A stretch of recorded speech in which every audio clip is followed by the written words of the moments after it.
Something I didn't expect was that your job description changes like every 3 to 6 months. Today we're going to talk about the real stuff, the highs, the lows, the challenges. When I first told my bosses at the hospital that I was doing this, they kind of thought, oh my God, like, are you crazy? A little bit of delusion. Naivety. Sprinkle, right? All the things you've learned on your journey to now. When I took it to the finance people, they're just like, that's not a product. That's not how it works. And I had to fix it. This was the first time it was on public display, and she dropped it just before and literally didn't work. Action solves everything. When you're stressing out about something, do something. We went from about 500 volunteers to 120,000 volunteers. Oh my.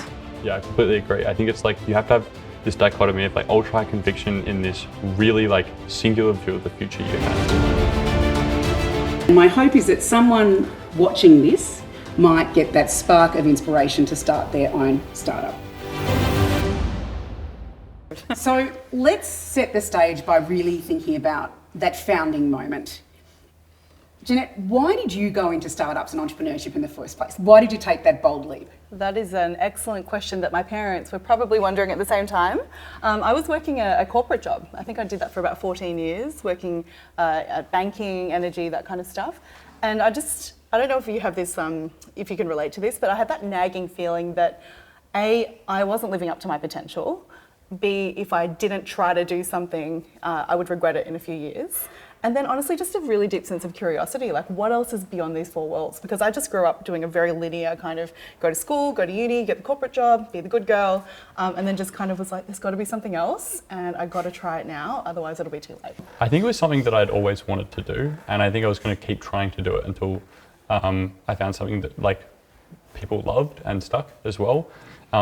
And I think for me, like Lyrebird was a really perfect mix of my personal experience, what I love, what I'm deeply passionate about, and then like the ability to kind of build something that makes other people's lives better as well. So I don't know if it was an active choice so much as it kind of happened. As a born entrepreneur. Well, you know, it's an interesting thing, are entrepreneurs born or made? We hear this quite a lot. What do you think, Matt? You deal with a lot of founders. I deal with a lot of founders, and I certainly came from the least entrepreneurial family on earth. And my dad had one job for his whole career. So when I started Tractor, it was definitely to solve a problem. I think that's the thing for me, was that we saw that there was a real gap in the funding need. And as much as people think Tractor Ventures is a fund, it's actually a startup. So it sounds like it wasn't, oh, let me go and just find a startup and come up with an idea, but actually here's a problem I want to solve, and then all of a sudden you're running a startup. That was a bit similar to you, wasn't it? It was, yeah, very similar. So Rosterfy, the tech company as it is today, was born out of an event staffing business, which was all shaped around helping motivated uni students find casual event work while they study. And it was a problem myself and my cousin, we both studied the same course, 2 years apart. We faced at university where thousands of graduates are coming through. However, there's not as many jobs in sport and events. So whilst every position description requires 2 to 3 years experience, how do graduates get that experience? And so it was really driven through some challenges initially, but then also just a problem that we saw everywhere that people could relate to very quickly, that then generated the idea. It wasn't the other way around, so to speak. So that was the genesis, and then the bigger the problem, the more passion you have for it,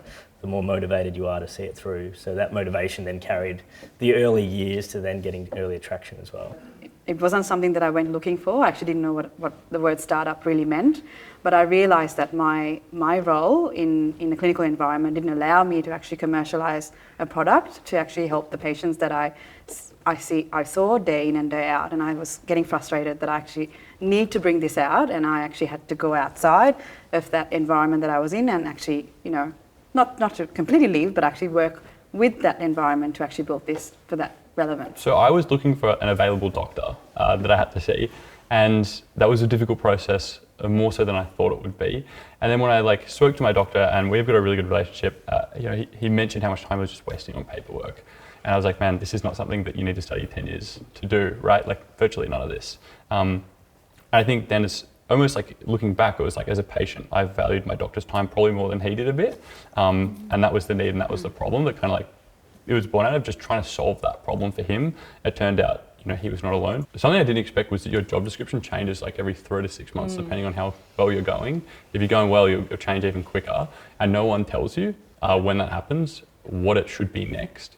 And it's kind of on you to figure out, look around when when you kind of need to change it and then figure out what that new one is all the time. And that's crazy. What do you think served you best as a founder, like naivety, curiosity, or confidence? I call it naive optimism. Yes. I often think of it as that, because every setback is not really a setback, but you know that there's got to be a better way, so you really optimistic and positive about it, and eventually that optimism will influence people enough to be like, yeah, actually, we're onto something.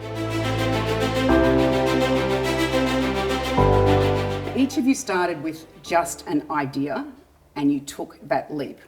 So you might be well beyond those early days of your startups, but I'm sure that feeling has stuck with you and you can remember what it was like to start that startup. For me, there were a number of reasons. So the original genesis of the company was born out of the back of my PhD. It was an accidental discovery.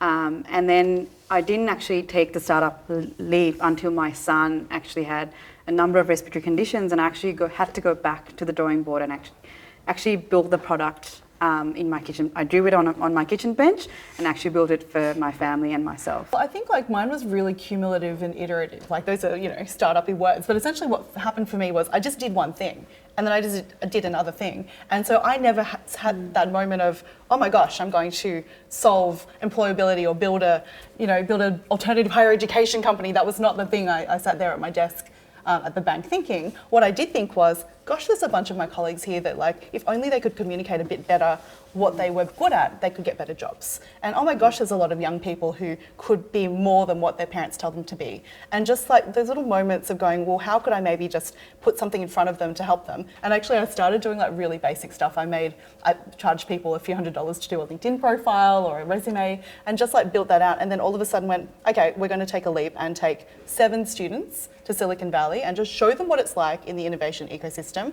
in a different country. And then after that sort of 2-week program where we had just 7 students and 1 university partner, it was like, okay, this is something, let's do it again. And so I think just really to bust that myth of the lightning bolt idea, it's really just action for me. It was like curiosity, action. Do a thing, learn a thing, do a thing, learn a thing. And it's way more accessible than I think a lot of people realise. There's something in that story which can be scary to people to enter the startup world, because I think like the obsession with outliers is correct from that one VC perspective, right?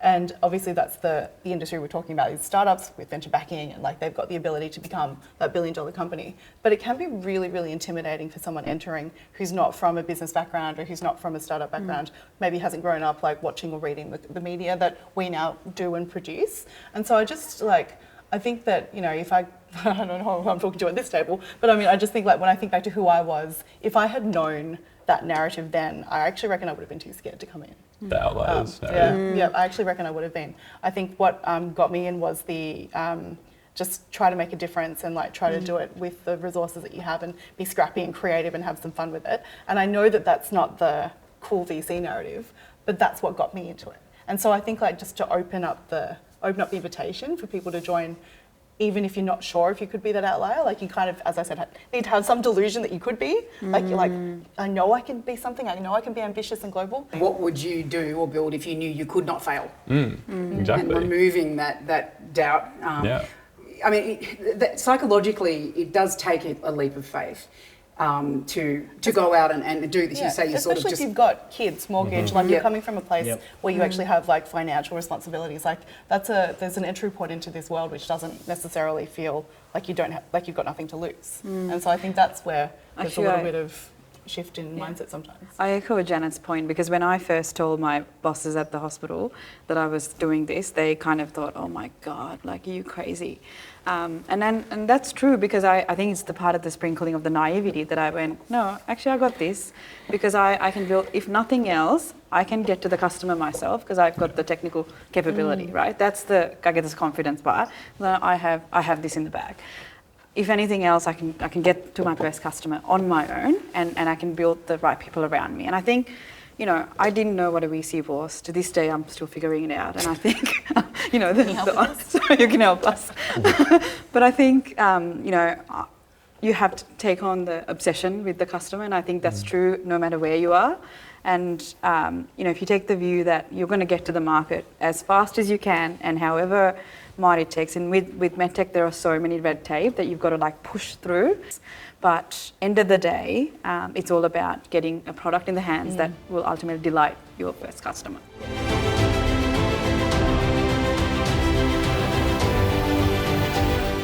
Building a startup is hard. It's hard and it takes a lot. What's been the hardest thing about starting a startup? And it's people. It's making sure that you get the right people, that the wrong people are gone as quick as possible, and not having too many. Like I think, especially if you do happen to have the luxury of raising capital and you've got a bank account full of money, like the worst metric on earth is headcount. How big is your team? Should be how small is your team, and how much can you get done? And for me, it was about scaling up too quickly, having to let people go. Having to deal with the fallout from that. It just sucks. We've all had embarrassing moments when I went overseas to showcase our product, and it was literally I was pulling it apart and trying to get it to work, and it just worked. But there were so many instances. I think just before demo day on StartMate, my daughter got up with this was the first time it was on public display, and she dropped it just before, and literally it didn't work. Does she still live with you? No, she said, "Mum, I think the worst was it shattered her confidence." She said, "Maybe I shouldn't do it." And I thought, well, that's worse because I really just wanted her your to. daughter went on to demo day? Yeah, she was on stage on StartMate stage, and I think that was heartstrings. Very clever. Well, because it was designed for a child. She had the problem, and I wanted to showcase that literally this is something that anyone could walk on stage and wear it and show. It was actually fully functional on stage, but just that moment, it could have been a complete disaster. Yeah, it's a very confronting moment to but you have to of course trust that the product will deliver. At least that even if it didn't work, you have to be ready with give us a little just that empathy of working with the customer to make sure that their needs are met. And so it's quite a novel solution. And how early did you get a patent? Because of course in MedTech there's always do I go and spend all that money and all that time getting patents when you haven't got a fully resolved product? How early was that?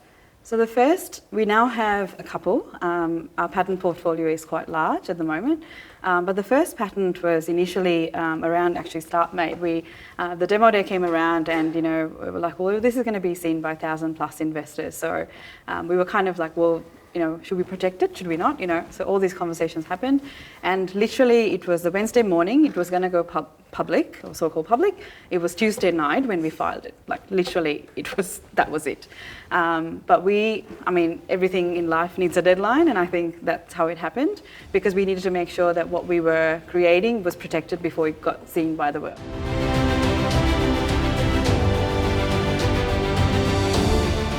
How long did it take for you to get from idea to getting a product that was, okay enough to hang up a shingle to say we're good, we're open for business? It would have been maybe 18 months thereabouts, and it was, in all honesty, I think we sold something we didn't actually have, and then we worked our way to delivery against what we sold. Yes, just say yes. Correct. Yeah. They, at the time, they felt like we had an end-to-end platform, and we might have had a 80% platform at best. But we worked with them and were very, very realistic, and we didn't charge much, if anything. So for them, it was a amicable relationship where they were very open to working with it. And you need to have that relationship as much as take the customer on the journey and make it as though they're part, and they make them feel special, which you probably did, Kai, with the first users, perhaps. Of course, you got to. Yeah. How many times did you invent a product on a sales call? Yes. Yes. Even still today. I did it like 2 weeks ago. Nice. Yeah. That's good. And then you just stay up all night building it. Yeah. Because you haven't Yeah, a lot of the time. Right, so it's that say yes thing, because you did that, didn't you? When you had your first customer and you're like, we're actually not ready to go, but it accelerated you to move toward getting the product into the market and ready. Yeah, I think it was like, you can never plan what your users are going to want and love, and so you got to always just build the next thing that they generally want.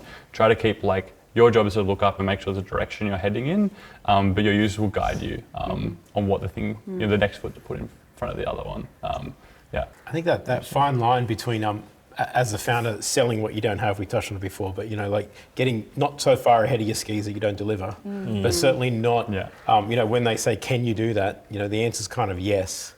And it's Yes, it's a very Aussie thing to not feel like you're not telling the truth. You know, does it do this? You're like, well, no, but give me like 3 days and it will. And I think that the ability to sort of do that and manage the relationship, manage the deliverable, and sort of go around really quickly, especially in the early days, all the while not, it gets harder when you've got lots of customers pulling in lots of different directions. But definitely the ability to sell before you can actually deliver is hard. And make them feel like they're the only customer for as long as possible. Yeah. Not that they're going to help you and then all of a sudden you've run off and you don't have time for them. You've got to make them feel as though they're the one, that they're on the journey and like, we'll look after you. For a certain amount of time, but they are backing you as a founders basically, and so you just don't want to let them down. So you have to have that connection, so you're not going to let them down like a friend or anyone in relationship wise. And that first customer was a BMX championship up in Cairns, and they didn't pay us a thing, but they were willing to give the platform a go, and were very open to feedback. There are a few niggles, a few bugs, but they really fast-tracked things early days. And then that led to us being able to do the Netball World Cup in Sydney in 2015. Did people pay then? They paid, not much, but by doing that event, it opened up the world of major events for us. And so cool. from that major event, we were then actually brought on Tough Mudder from meeting them in Phillip Island, the obstacle race. And that head of volunteering for Tough Mudder came out from New York. And that individual, his name's Andy Newman, we have a lot of appreciation for him because he then launched Rosterfy with 3 weeks of intensive feedback for us into the US and the UK. So we went from about 500 volunteers to 120,000 volunteers. Oh my gosh. And could you cope with that uplift in we scale? found a way to cope. Yeah. We found a way, fast-track things. It's amazing how efficient you can be when there's a deadline. That's right. Fortunately, that Andy who went from Tough Mudder and he brought our platform with him, he then got a job at the Super Bowl.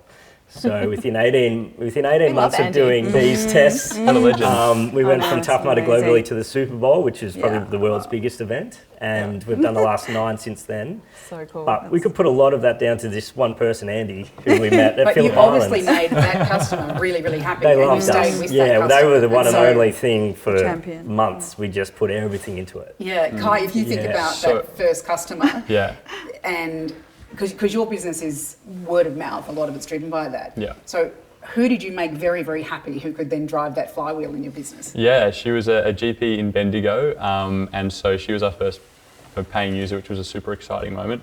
But like, I relate to your story so much in terms of there being these key people that you go, man, why did they like tell so many people about our product? Or, like, why did they like, what? Wow, like so much of our business, I don't even know if they realize it is attributable to this one person who just loved it, right? Loved it, Yeah. but I think they might have liked you as well. That's so much Because of it, they're right, as a backing founder, you as right? a person too. So Exactly. how you present yourself, and because Andy's a best friend of ours now because we've gone on the journey together. Yeah. So you've got to be less transactional in the early days and more authentic and relationship focused, because they really have to trust you first, and then the product always comes second, but you've got to build the relationship for them to give you a go.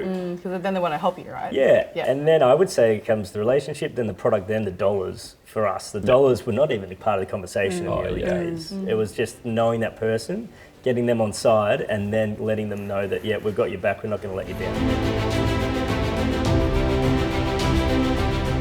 And I had the husband of a dermatologist reach out saying, hey, my wife never really comes home for family dinners. Can we please try this and see if it works? And so he set his wife up fully, and she went on, and I kind of called them like 3 months later, and he was like, yeah, she's coming home like 5:30 now. There's a momentum that you do feel like it hooks, right? I think you were saying before, it builds and builds.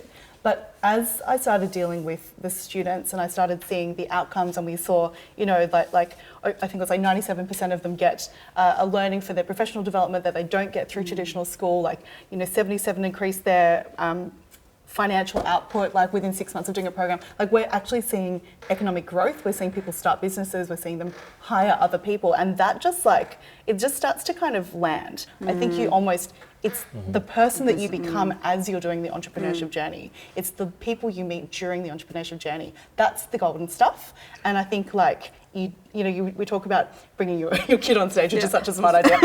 But there is this emotion to startups and an emotion to entrepreneurship where you're bringing something into the world that didn't exist yesterday, and it feels freaking great. Yeah, I don't think you necessarily have to be your life's work, but what you do have to like is your customers, because you're going to be spending a lot of time with them. If you're building a product for some people, for a cohort of people that you don't enjoy spending time with, don't do it. And it's really fascinating, and we don't lend to startups, but we do lend to scale-ups. I enjoy spending time with founders and asking them hard questions about their businesses and probing their financials. But if that wasn't your jam, you certainly don't want to run a business like mine.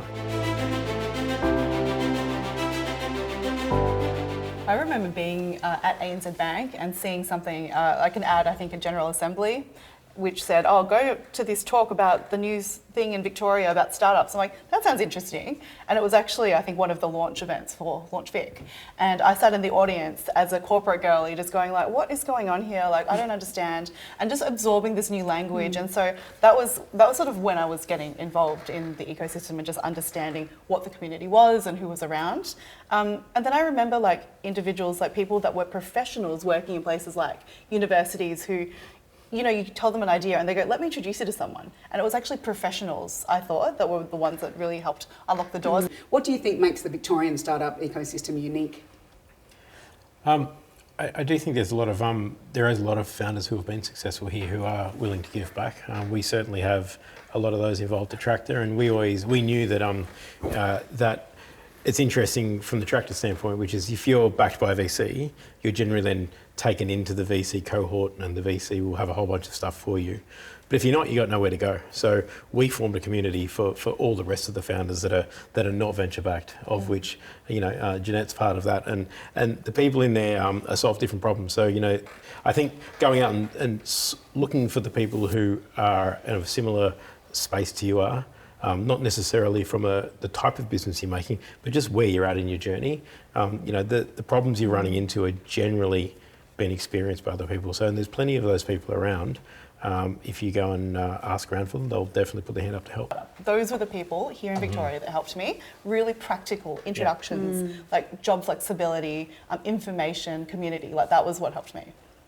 People think you have to go elsewhere, but we didn't have to. We already have the technology, we have the resources.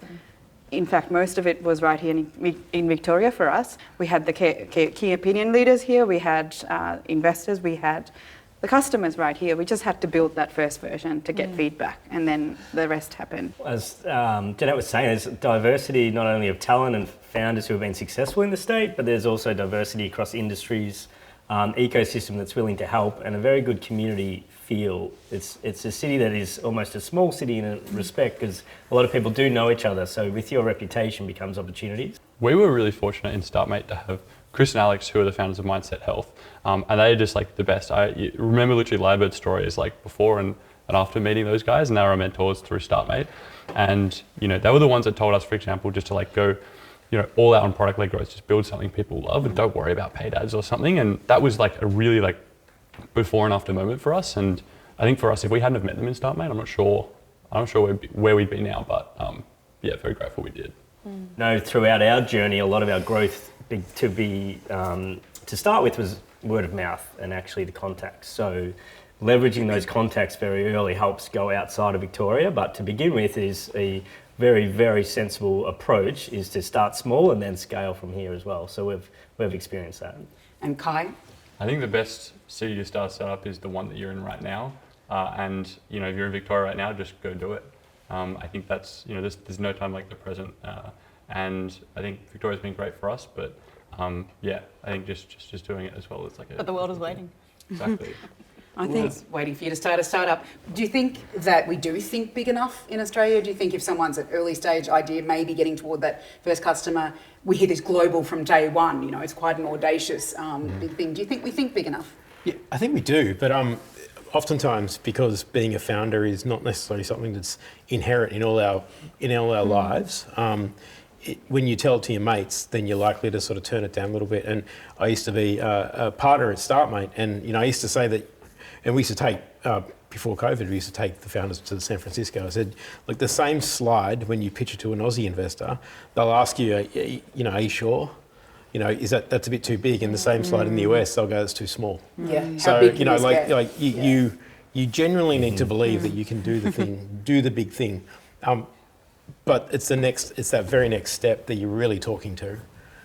Show that can be really big, and then tell them what you're going to do, and then hopefully do it. If you can do that over and over and over again, you will get there. But if it's, you definitely need some to think big. And I do think we think big.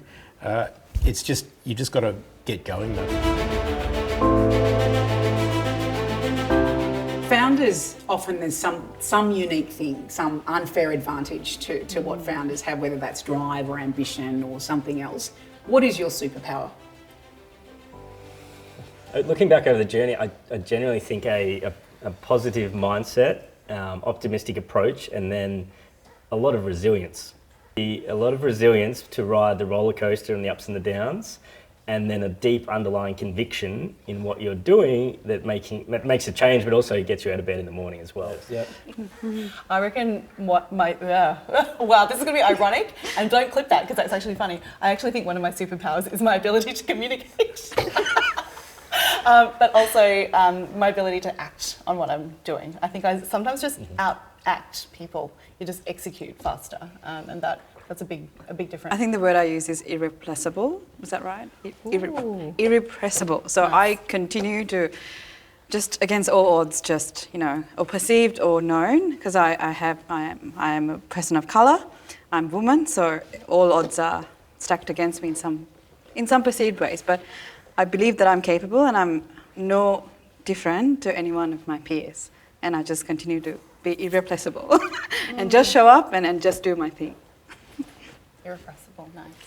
Yeah, I think for me, it's actually the ability to look into and then sell the future. I am lucky enough to be able to work on the side of my business that is dealing with the investors and the capital that we use, and that is all about telling a story and then delivering on the story and then telling it again and layering up over and over time. And then, having the faith that you can hire the people around you to actually deliver on what you just said you're going to do. 100%. Yeah, I completely agree. I think it's like you have to have this dichotomy of like ultra high conviction in this really like singular view of the future you have, and no one can tell you that you're wrong, but also be like extremely uncertain about so many other things and just like absorb all this feedback and change what you do based on what other people say. It's like using dichotomy. And just squash your anxiety right down. Doesn't It's almost like, I almost think it's like, you can't not do something because of any like anxiety or fear or anything. You're just like, who cares? Like you just have to go forward with it. Going. One of my favourite leadership principles at Amazon was bias for action. Like action solves everything. When you're stressing out about something, do something. Yeah. It'll fix it. Exactly. How many like startup ideas have like died at the brunch table? You know, when you just go for brunch with your friends and you're like, I've got this idea, and you talk about it and you just keep talking about the same idea for months. That is like these days my friends just like when I'm having brunch with them, if they have an idea, I'm annoying because I'm like, what are you going to do? How are we going to test it? Yeah. I'll do the domain name. Like, you pull out my phone and start doing it. And I think just that instinct of a founder to go, I've got a new piece of information or a new idea. I want to make it real and give it oxygen as fast as I can. Like that's I think something that sets founders apart. Well, thank you all very much for sharing your journeys today. What strikes me is how each of you have taken quite different paths, but there's so much commonality around that founder experience, that founder mindset. I think you've also shown that Victoria offers the support, the ecosystem, the mentorship to actually get started when you've got that early idea. So it is a great place to start a startup. A really big thanks to our partners LaunchVic and to Sanders Place, who have hosted us here tonight. And we really hope these conversations inspire the next generation of Victorian founders. Thank you. Thank you so much so for much.